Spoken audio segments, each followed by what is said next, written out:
great city has a story. In just minutes, we'll trace its journey from humble beginnings to the powerhouse it is today. My love, Kathmandu is like a tapestry woven from myth, history, and devotion. Its beginnings reach deep into legend. The Kathmandu Valley, they say, was once a vast lake until the Bodhisattva Manjushri cut a gorge at Chobar with his sword, draining the waters and making the valley habitable. Out of that fertile land grew cities and eventually, Kathmandu itself, believed to be formally founded in the 10th century, though settlements existed long before. And the names it has carried are just as magical, darling. The city was once called Kantipur, meaning the City of Glory. The present name, Kathmandu, comes from the Kathmandu Temple, a great wooden pavilion built from the timber of a single tree in the 16th century. That temple gave the entire city its identity, as if one sacred structure could define a whole civilization. Growth came through trade, didn't it? The valley lay on the ancient caravan routes between India and Tibet, where salt, gold, wool, and spices passed through. Over centuries, newer artisans built palaces, pagodas, and shrines that dazzled travelers. By the 18th century, Kathmandu became the capital of unified Nepal under King Prithvi Narayan Shah, binding together the valley's three rival kingdoms, Kathmandu, Patan, and Bhaktapur, into one nation. The Bagmati River flows through the valley, beloved but also burdened, a sacred river in Hinduism. Its banks hold Pashupatinath, one of the holiest temples dedicated to Shiva. Other rivers like the Bishnumati and Dobi Kola thread through the city, sustaining life and belief alike. The population has blossomed, my darling. In the early 20th century, Kathmandu was a quiet medieval city with only tens of thousands. But after Nepal opened to the world in the 1950s, the population swelled. Today, over 1 million people live within the city and nearly 3 million in the valley. Ethnically, it is richly diverse, Newars at its heart, alongside Brahmins, Chetris, Gurungs, Tamangs, Sherpas, Tharus, and many more who came from hills, plains, and mountains. And the sons and daughters it has given the world.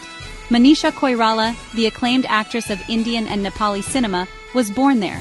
So too were great political leaders like Bishweshwar Prasad Koirala, and cultural figures such as Lane Singh Bangdel, a painter and novelist. Kathmandu has raised poets, monks, climbers, and thinkers, all carrying the spirit of the valley beyond its borders. Its milestones are etched in time. The Lichavi period from the 4th to 9th century gave the valley exquisite art and architecture. The Malla kings filled it with temples, durbar squares, and pagodas between the 12th and 18th centuries. The unification under Prithvi Narayan Shah in 1769 was a turning point.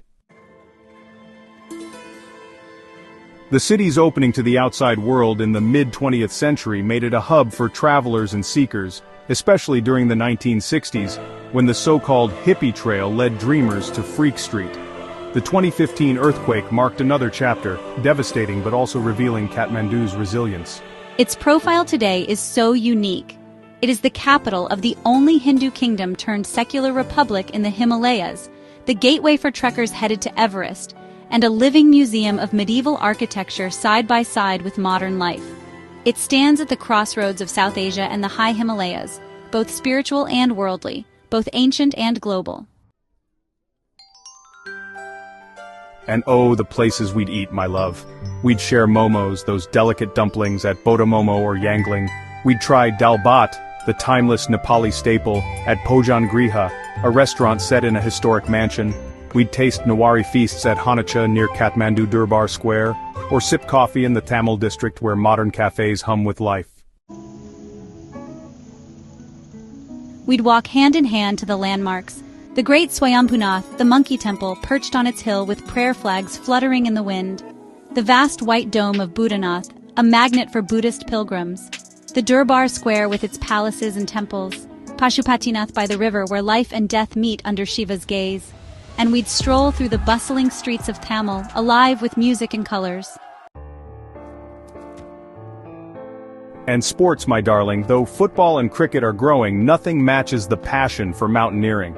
Kathmandu is the heartbeat of the climbing world. the launching point for Everest expeditions. The city fills with climbers and adventurers, each drawn by the Himalayas' call.